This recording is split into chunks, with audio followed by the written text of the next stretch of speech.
දැන් අර විභාගයේ කල් දමා ගැනීම වෙනුවෙන් ළමයි සමහර අය ඒකට මහන්සි වෙනවා. එතන මම දැක්ක සමහර උන් ඒ ළමයින්ව විවේචනය කරලා තිනවා මේ ඒ ළමයි third ශෛලිය ළමයි second ශෛලිය නැත මමත් third ශෛලිය එකේ. දැන් මේ රටේ මොකුත් දෙයකට කතා කරන්න බෑ විරුද්ධ වෙන්න බෑ විරුද්ධ වෙන එකාගේ මේ ජාතකය කියන වචනේ මම ඉල්ලාස් කරගන්නම්කෝ.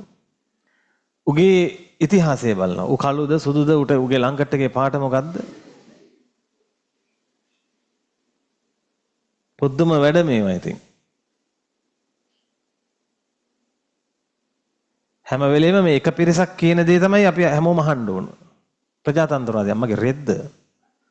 ඒ නිසා මේ ළමයින් දිහා සානුකම්පිතව නොබැලීම කියන මේ ඓතිහාසික වරද මේ මොහොතේ මේ රටේ මේ යම් පිරිසක් මීට අදාළව තීරණ ගන්නවා නම් ඒ බූරුව ටික ගන්න ඕන. හරි? මේ ඓතිහාසික වැරද්ද මේක හදන්න පුළුවන් එකක් නෙමෙයි. අපි සිලබස් ඉවරයි අපි ඔක්කොමත් මේ කතා කරන්නේ අපි සිලබස් ඉවර ඊට දැන් ගුරුවරුන්ගේ පැත්තට ඇරලා සිලබස් ඉවර කරන්නේ නැද්ද?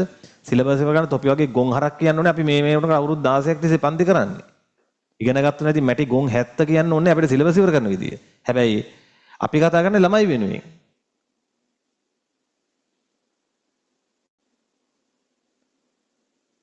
එතකොට ඒ ළමයි සෙකන්ඩ් ශෛලිය ලියන්නේ මේ ලංකාවේ සෙකන්ඩ් ශෛලිය තර්ඩ් ශෛලිය ළමයි හිටියේ නැද්ද මීට කලින්? මීට කලින් පාලන තන්ත්‍රවලදී විභාගේ කල් දාන්න කියනකොට මේ මිනිස්සු මේව ඇහුවේ නැද්ද?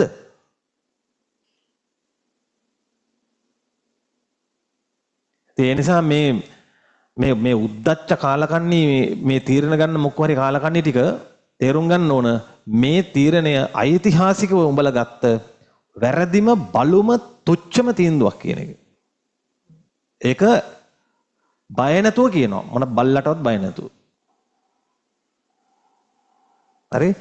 මොකද මේකෙන් විඳවන එක ජීවිතයක් හරි තියෙනවා නම් තොපි ඒවට වග කියන්න ඕන. පන්ති අවසාන පාටිය දවසේ කියන්නේ මේ. හරි? එතන මේ තියරි ළමයි ගැන අපිට දුකක් නැහැ. මේ සෙල්ලම් කරන්නේ දැන් ඕනම බයෝ බැච් එකක උනත් බයොලොජි බැච් එකක උනත් වැඩිම මෙඩිසින් ප්‍රමාණය කියන්නේ සෙකන්ඩ් ශෛලිය එකේ. මේ සෙල්ලම් කරන්නේ මේ බැච් එක එක්ක. එතකොට මුන් අහනවා ඒ ළමයි වැඩ කරේ නැද්ද? පාඩම් කරන්න තිබුණානේ. කොන් හරක්. ඡන්දයිති තියෙනවනේ.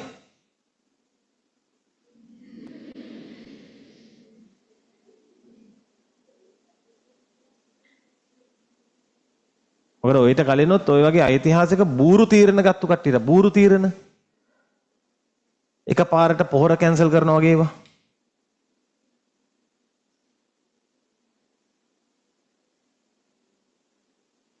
කවුරු කරත් මොන තරම් හොඳ ඉතිහාසයක් හෝ නරක ඉතිහාසයක් Tamanට තිබ්බත් ඒ ගන්න තීරණ වලට කියන්නේ ගොන් තීරණ කියලා.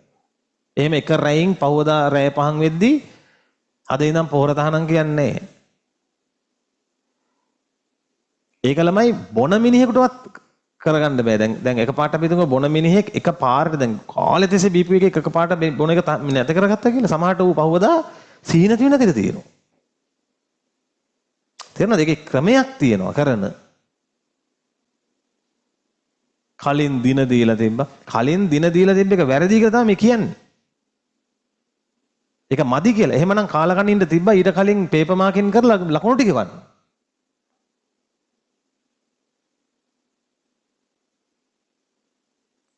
හොඳ වචනෙන් කියවට තේරෙන්නේ නැහනේ. ඉතින් ඒ නිසා සෙකන්ඩ් ශෛලිය තර්ඩ් ශෛලිය ළමයිගේ එක්ක වෙච්ච අපහසුව ගැන අපිට පුද්ගලික වේදනාවක් තියෙනවා. අපිට මේ අපි සල්ලි සල්ලි හම්බ කරලා තමයි තියෙන්නේ. ඒ සල්ලි හම්බ කරපු සල්ලි වලින් තමයි ටැක්ස් ගෙවගේ මේ කාලකන්නින්ට මේ කමුරන්නේ මේ දාගෙන.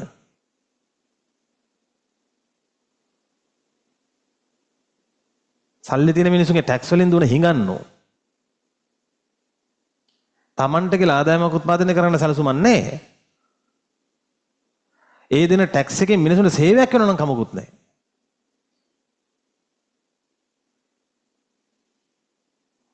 සරලයි ඈ. ඊළඟ මාතෘකාව.